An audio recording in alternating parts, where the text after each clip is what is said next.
పైన భారత్ ఆగ్రహం వ్యక్తం చేసింది. పహల్గాం దాడి తర్వాతి పరిణామాల నేపథ్యంలో ఇరు దేశాల డీజీఎంఓ స్థాయి అధికారుల మధ్య హాట్ లైన్లో చర్చలు జరిగాయి. ఈ సందర్భంగా పాకిస్తాన్ తీరుపై మండిపడింది భారత్. బోర్డర్లో కాల్పుల విరమణ ఒప్పందాన్ని ఉల్లంఘించడంపై ఆగ్రహం వ్యక్తం చేసింది. కవ్వింపు చర్యలు మానుకోవాలని వార్నింగ్ ఇచ్చింది. పహల్గాం దాడి తర్వాత నుంచి పాకిస్తాన్ కవ్వింపు చర్యలకు దిగుతూనే ఉంది.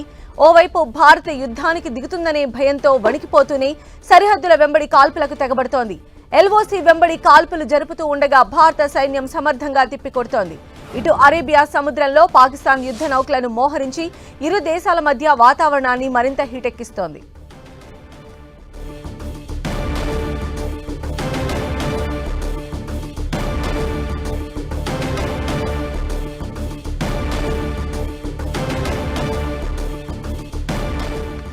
పాకిస్తాన్ పైన భారత్ ఆగ్రహం వ్యక్తం చేసింది.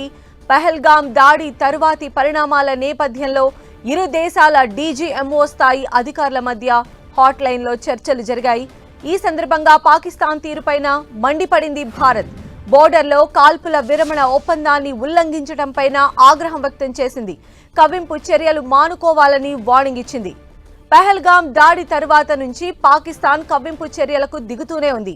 ఓవైపు భారత యుద్ధానికి దిగుతుందనే భయంతో వణికిపోతూనే మరోవైపు సరిహద్దుల వెంబడి కాల్పులకు తెగబడుతోంది. ఎల్ఓసీ వెంబడి కాల్పులు జరుపుతూ ఉండగా భారత సైన్యం సమర్థవంతంగా తిప్పికొడుతోంది. ఇటు అరేబియా సముద్రంలో పాకిస్తాన్ యుద్ధ నౌకలను మోహరించి ఇరు దేశాల మధ్య వాతావరణాన్ని మరింత హీటెక్కిస్తోంది.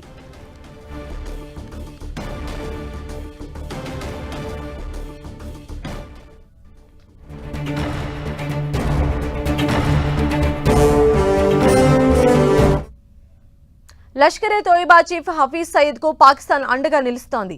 పహల్గాం ఉగ్రదాడికి సూత్రధారి అయిన సయీద్ పై భారత్ యాక్షన్ తీసుకుంటుందన్న భయంతో పాకిస్తాన్ ఆయన్ను కాపాడే ప్రయత్నం చేస్తోంది.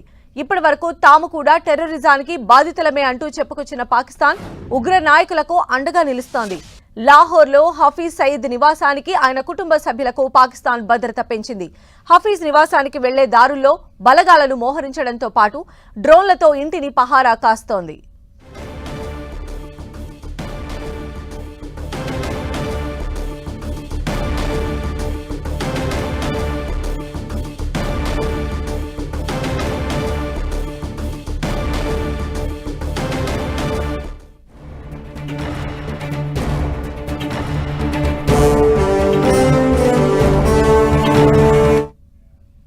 జమ్మూ కాశ్మీర్లో భద్రత కట్టుదిట్టం చేశారు. ఇంటెలిజెన్స్ హెచ్చరికలతో భారత భద్రతా బలగాలు అప్రమత్తమయ్యాయి. ఉగ్రవాదులను పట్టుకునేందుకు గాలింపు చర్యలు ముమ్మరం చేశాయి. కాశ్మీర్ లోయ అంతటా దాదాపు 87 ప్రదేశాల్లో విస్తృత తనిఖీలు చేస్తున్నారు. పర్యాటక ప్రదేశాల్లో పోలీసుల భద్రత మరింత పెంచారు. పహల్గాం దాడి తరువాత కాశ్మీర్ లోయలో స్లీపర్ సెల్స్ యాక్టివేట్ అయినట్లు నిఘా వర్గాలు అనుమానిస్తున్నాయి. ఇక పహల్గాం దాడి ఘటనపైన ఎన్ఐఏ దర్యాప్తు చేస్తోంది. ఎన్ఐఏ, జమ్మూ కశ్మీర్ పోలీసులు సంయుక్తంగా పహల్గాంలో దాడి జరిగిన ప్రాంతాన్ని పరిశీలించారు. అక్కడి నుంచి కీలక ఆధారాలు సేకరించారు. ఈ ఆధారాలతో పాకిస్తాన్ను దోషిగా నిలబెట్టేందుకు ముందుకు కదులుతోంది.